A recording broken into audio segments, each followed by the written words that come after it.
Hello everyone, it is Caitlin, and today we are making an 1850s wrapper.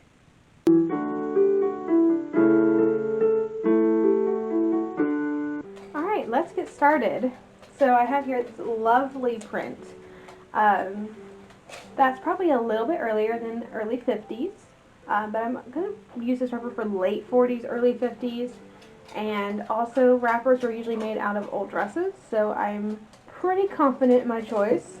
But it's a beautiful green color. It also comes in red, but the red wasn't on sale at the place I bought it at. It was just the green, so I got it for like $5 a yard.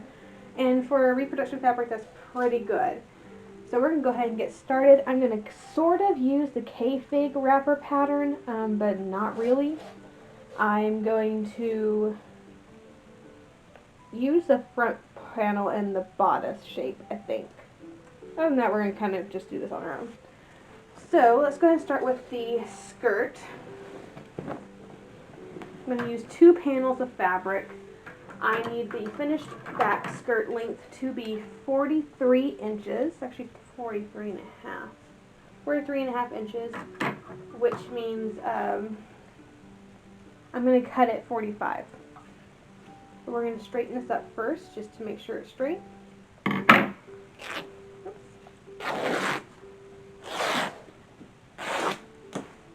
Cool. Alright, 45.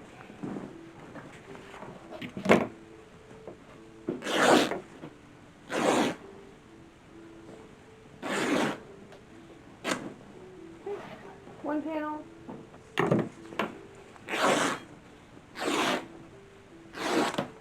2 panels. I'm going to fold this in half. We're going to cut the floofy part at the front, or the gathery bit.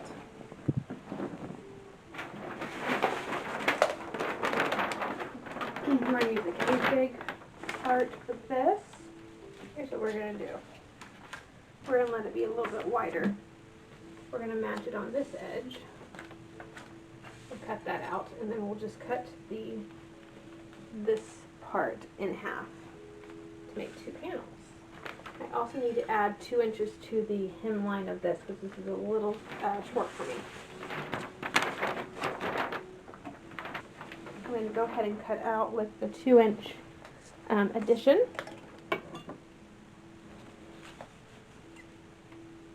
Before I forget.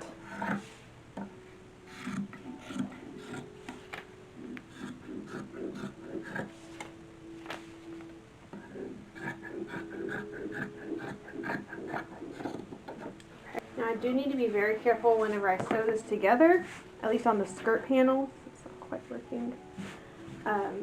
That there is technically an up and down, because these florals right here definitely have an up and a down. So I have to make sure I'm not switching the skirt panels around. This will be pretty easy because it's put on correctly.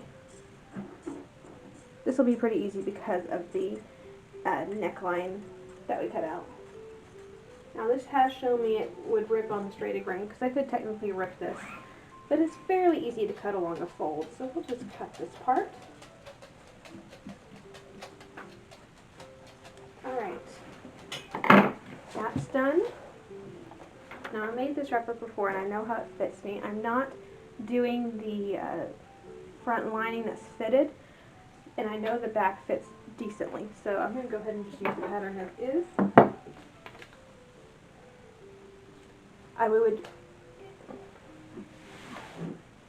If I were doing this to where I was actually going to fit it like an actual wrapper, like a very fitted one, I would definitely be making a muslin.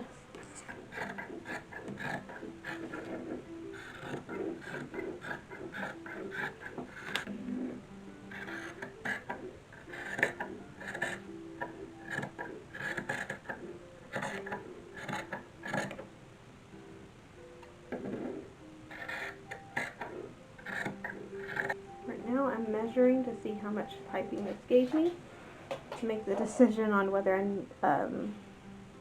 this and this is going to be enough. So that's enough for the waist and the neck. So right now all I need is enough for the sleeves or arm size. Now we're going to cut sleeves. I need to figure out where I put that sleeve pattern.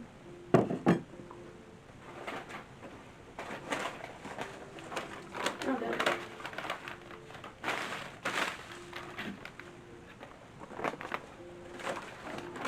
This is just a base sleeve pattern. It's something I drafted.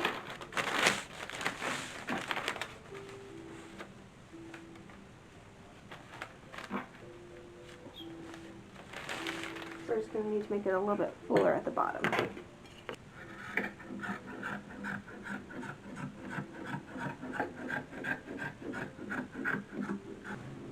And while we're on the cutting business, I found this random pocket in the closet, so I'm going to use it for this wrapper.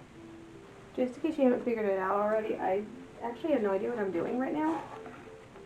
I'm just, yeah, that sounds good. I really don't have a plan here with any of this. Is that big enough to cut a sleeve?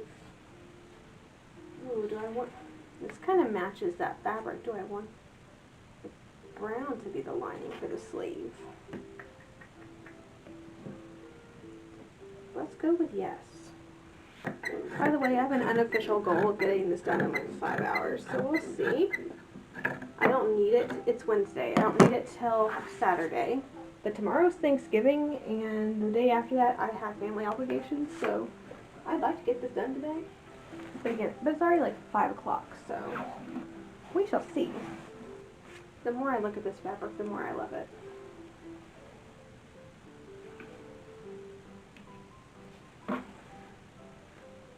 I was actually at San Felipe 2 weekends ago and talking to a couple friends, and Debbie happened to mention that, oh, I found this really good fabric and it's on sale, and I took one look at it and went, yeah, I'm going to have to buy that. And then I showed it to my friend Paula, and so now me, Debbie, and Paula are all going to have outfits of the same fabric. I don't know what Debbie's doing with hers, but I'm doing an 1840s, 1850s wrapper. Paula's going to do an 1830s dress. It's going to be really interesting to see what all three of us end up doing and how our dresses differ. So I have a lot of people, usually ask me, like, how do I get things done so fast and how I can be so quick with sewing. And really, I'm just efficient. I have figured out the most efficient way to do things, and that is not doing it by step. So not doing just all the bodice and then all the skirt. The easiest way to do it is to do all your cutting, then do as much machine sewing as you can on every piece, then do all your hand sewing, then prep all your hand sewing, do all the hand sewing, and then go back and forth between hand and machine as needed, and get it all done at once. Once you're already sitting down doing the hand sewing, once you already have the sewing machine out, it's just much more efficient to just keep going. And that's basically my trick. It's not even really a trick. Alright, I gotta figure out how long this is to determine how how long I need to cut this strip of cotton.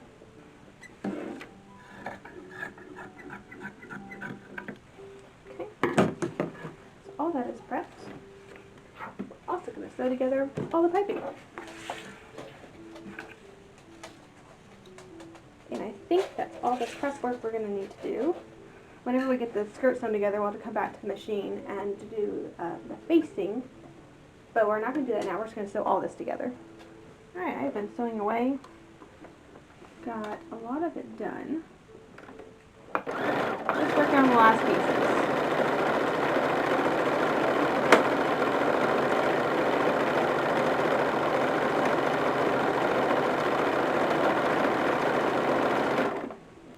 And I have one more facing left to sew to one of the front panels.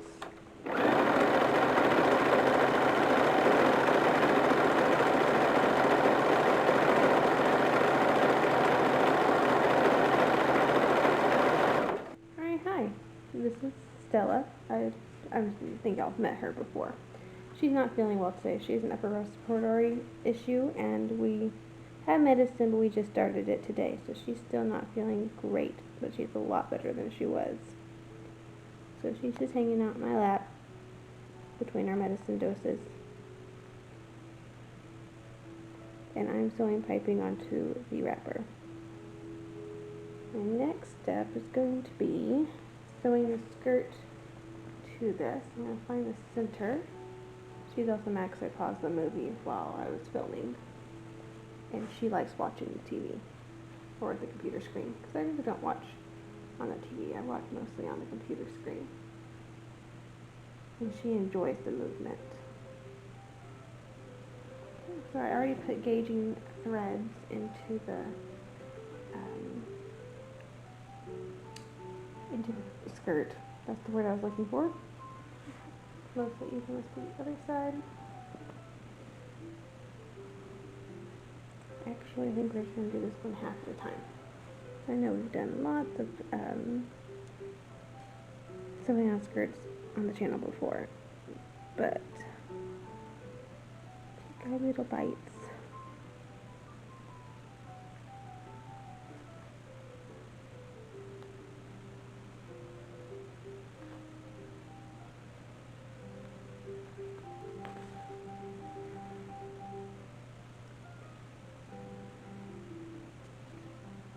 But as soon as I get the skirt on, then we can actually attach the front panels, which I need to finish because they're not done yet. Attach the front panels, sew the shoulder seam, put in piping, and then put in sleeves. And then all we'll do after that is facing on the skirt. It's already almost midnight. I took a 2-hour dinner / Facebook / baking pie break.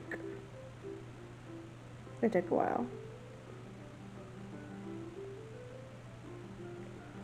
So I may not get done tonight, and I'm okay with that. Finishing this front panel, I have some, I guess this is the front facing that I'm stitching on. Little whip stitches. This is definitely something you want to do by hand because it makes it almost invisible from the front, which is what you want. You don't want to see that line. It doesn't look very professional. But when you do it by hand, it becomes nearly invisible in the front, particularly with such a busy print. And even though I'm not using matching thread, it blends right in. I'm using gray today. I don't keep green thread, which is interesting because this is the 3rd green dress in a row I've made. I finished 2 last week. Well, finished 1, started 2 last week, got 1 done, and 1 is mostly done. But I need this dress, or this wrapper, so it gets started while the other one's not complete yet. And we do a skirt facing. I guess I'll just go up until this white facing and just whip it together, I think is what I'm going to do. I can tell Stella feels better because you can't hear her breathing anymore. She was having a really hard time breathing even a couple hours ago. Alright, one last piece of prep work for this. I'm sorry, Kitten, I didn't mean to wake you up. Is we're going to sew a gathering thread right across the neckline, or the shoulder line, starting at the neckline. Once I get this done, I'm going to wait for the kitten to, or wait for it to be time to be her medicine, and then I'll give her her medicine, and while she's mad at me because I gave her medicine, I'll go sew this to the back piece that now the skirt's attached, and then attach the shoulders, and then probably come back here to hand sew the piping on. Hello, so it is actually Friday now. Didn't get any sewing done yesterday because it was Thanksgiving, but we are nearly done. I got almost everything done on Wednesday. And here's Stella, who is looking a lot better and feeling a lot better. She still has some congestion, but she feels a lot better. She's breathing easier, and she's much more playful than she was 2 days ago. Yeah, itty bite me. That's not nice. Alright, so let's go ahead and finish this, because I'm wearing it tomorrow, so kind of need to chop chop get it done. I also did forget to mention about the ties for the wrapper.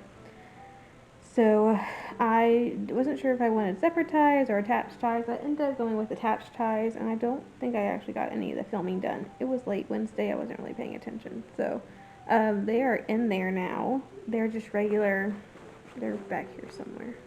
Here's one. About an inch and a half, and they're just sewn into the side. And I chose just to make them with the little serpentine. So they're there. Really, it's this. I have piping in the arms already. I have the sleeves pinned. I have not sewn the sleeves yet. We'll do that in a minute. And then I have facing the skirt. So I sewed the facing on. It just needs to be tacked on at the top. Alright, sleeves, which we sew on with a back stitch. So I tacked the piping on as usual, and that gives me a line to sew by so I can actually, see the piping when I'm done. We are going to need a hook and eye on the top of this too. Forgot about that earlier. I think we're only going to do one hook and eye. I don't know. I really don't have any buttons. I don't feel like recovering. And I don't feel like covering any buttons either. So I think we're just going to do one hook and eye at the top, and then close the waist with the belt, and that'll be our closure. Last step for now, anyway. Eventually I'm going to add a collar to it. I have a hand-done white work collar that I did several years ago that is no longer on a dress, and I just can't find it tonight. So for the event tomorrow, we're going to go collarless, and then I will find the collar at a later date. It's just late. I don't want to look for it. I don't want to stress myself out about it. It's a wrapper. No one else is going to see me in it. It's just to drive up to the event. So I'm going to go collarless for right now. I did put a hook and eye in so it's nice and secure. And then I'll just tie it with the belt. So one hook and eye and the belt. That's all the closures we got. I'm going to whip this down here. Don't know if you should, but I'm going to. I might just make a self fabric collar later. Not tonight. Alright, here we are with the wrapper. So yeah, I'm very mixed match today. I have my 1820 shift and my 1860s corset and my 1830s petticoat with an 1850s wrapper. I just got back from an event, and so I have, there's stuff being washed, and I don't know where anything is right now, so we had to mix and match today. But once I put the wrapper on, it should all look fine. There we go.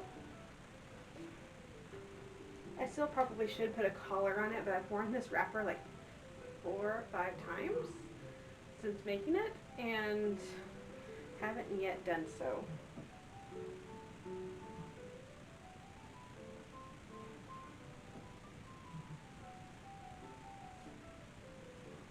There we go. Such pretty fabric. And there we go. Very nice, pretty wrapper. So I really do like the wrappers with the fullness in the front. This is my favorite type of wrapper. I mean, my 1860s, I have a couple 1860s ones that are basically the style, but they have a fitted lining, so I still kind of have to wear a corset with it. But I also really like just the go with the flow. I can wear this with a corset, without a corset, a loosey lace corset, a normal corset, whatever I want works. So the versatility of that I really, really like. Other than that, sleeves. I love funnel sleeves. I really, really do love funnel sleeves. Of course, these should have been cut on the bias. And I thought about it before cutting, just not during the cutting process. So that was all on me. So they don't lay perfectly, but they're fine. And it's a wrapper, so everybody makes mistakes sometimes. I'm sure somebody at some point in 1850 cut her sleeves wrong. But still. So I'm not terribly concerned about it. And it's not going to be something I'm wearing with the public anyway. It's mostly just going to be for after-hour stuff. And by candlelight, who's going to even notice? So other than that, there's a nice little couple-inch gap here that keeps everything nice and covered. So even when I bend over, nothing's going to show. The belt, I love that the belt is attached because Like when I pack, I try to pack them with the wrapper, but sometimes they get misplaced because, bless you, because, you know, there's a separate piece, but I like that this one is attached. And here it is from the back.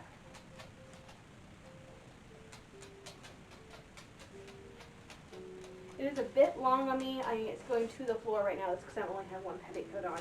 And I would normally be wearing more petticoats with this particular wrapper.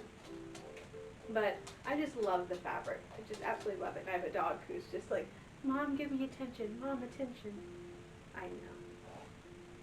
But other than the sleeves, I don't think there's really anything I did that I kind of wish I'd done differently.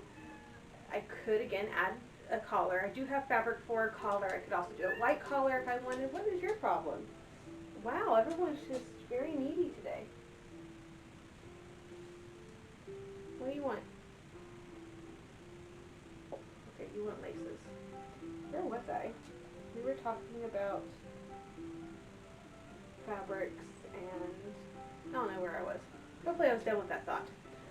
Definitely glad I put a pocket in it. It's a nice little spot right here. This is a very convenient place to put a pocket. Just right here. So definitely glad that we put that in. But it's basically just a wrapper. We were talking about collars, weren't we? So yeah, I could put a white collar in, but really I can do a self fabric as well. Haven't decided what I'm going to do, or like it probably does need a collar, but I still haven't decided what I want to do. I probably have a collar in there, a white one I could just pin in. We'll figure it out at some point. But this is the 1850s wrapper. I am very pleased with how it turned out. It's definitely something I needed in the wardrobe, and so it's nice to kind of get those projects done instead of like duplicates of things I already have just to pad out the wardrobe, but actually something I don't have that I kind of needed. So, yeah, but I've worn it about 5 or 6 times, and it's been officially designated as the driving dress, because one of the guys at one of the historic sites who works at the historic site, I don't know, I put on a wrapper one night and said, "Oh, you're leaving!" And I kind of looked at him and I was like, "Well, I don't know how you knew that." He said, "Well, you're wearing your driving dress." And then I just thought about it, well, yeah, I usually drive in my wrappers because I don't want to get the dress wrinkled if I'm wearing silk. So if I'm wearing hoops, I don't want to have all those petticoats in the car, so I just throw on my chemise, drawers, corset, and a single petticoat and throw on a wrapper, and I finish getting dressed when I'm out there. So I never really put that together, but I do, yeah, drive around in my wrappers. So yeah, that's my driving dress. This is the 1850s driving dress now. But yeah, I think I actually officially have a wrapper for every decade that I do. I have an 1820s one I just finished, an 1830s one, an 1840s one, 1850, later 1850, 1860s, and 1870s. I'm not counting the 80s because I really don't do the 80s. I just made a dress to go hang out at a house when I needed to go do stuff at that house. So we're not counting that I really do the 80s.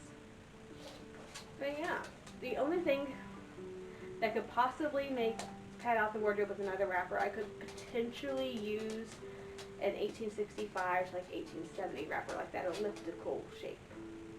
But I really don't have any events in that time period, so I'm not going to worry about that. But this is actually a time period that I do, so I actually really did need this wrapper. So glad we got it done. Thank you so much for watching the video. And if you enjoyed it, please like and subscribe to the channel. We do a lot of things like historic sewing, other historic living historian stuff around. But have a fantastic week, and I'll see you back here on Monday.